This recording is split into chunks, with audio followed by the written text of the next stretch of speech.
Hi, this is Gordon Banks again. Again, we have the easiest beginner piano method, book 2.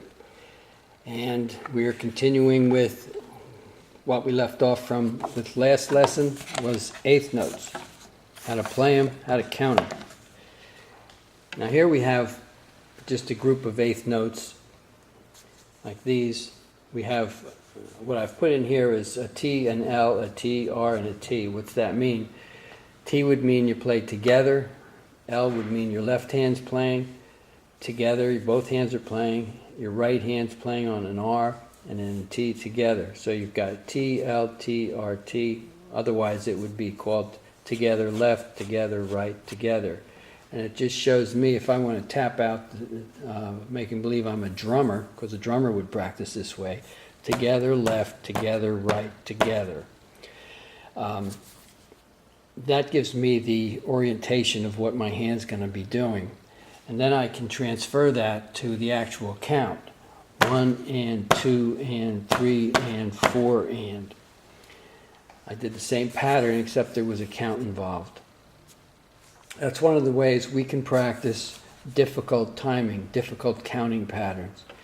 Here's one where your right hand is playing 2/8 notes, a quarter note, and 2/8 notes.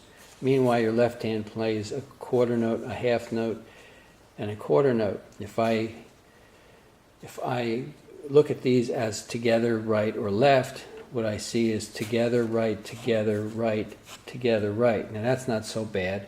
Together, right, together, right, together, right. It's not too hard to remember that type of a pattern. Now we've got to add a count. The count's going to change the feel of it a little bit. 1 and 2 and 3 and 4 and. So I've practiced it first as together, right, together, right, together, right, and then I added the count 1 and 2 and 3 and 4 and.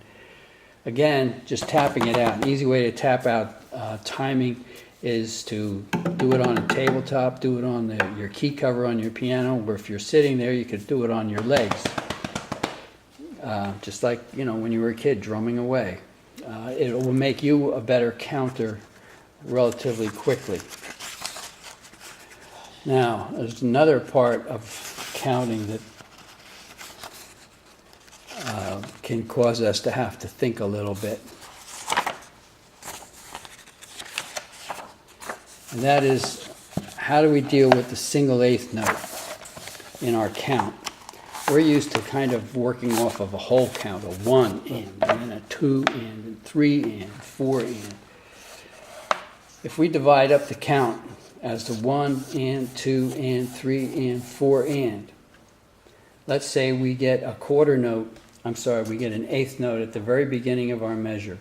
The eighth note's only worth half of a count, so we can only give it half of the count. We give it the 1. So we've taken away the 1 part, and now the next note is a quarter note, and that gets the and 2, because a quarter note's worth 2 halves. Here's the half, and here's a half. So now we've got the value of a full value of a quarter note. So now we've taken away this much, and now we've gotten as far as that much of our count. Now we get to a half note. Half note gets 2 full counts. Well, this is and 3, that's 1 full count, and 4 would be the second full count, so that takes care of the half note. And then we've got an eighth note rest, and that gets the remainder, the and that came off of the 4. So if we were going to drum this, 1 and 2 and 3 and 4 rest. Again, 1 and 2 and 3 and 4 rest. Here's an example, a song called Away. We have an eighth note rest, we have a quarter note, we have an eighth note, and then we have a half note. We'll forget the left hand for a minute.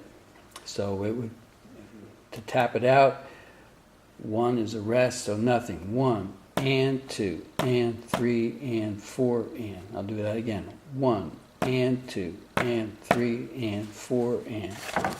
That's this. 1 and 2 and 3 and 4 and. Here's 1, 1 and 2, and 3, and 4, and, here's a different one. 1, and 2, and 3, and 4, and. If you practice counting by tapping out the left hand and the right hand, you will get better, quicker at counting. Okay, so much for that lesson. Talk to you again. Thank you.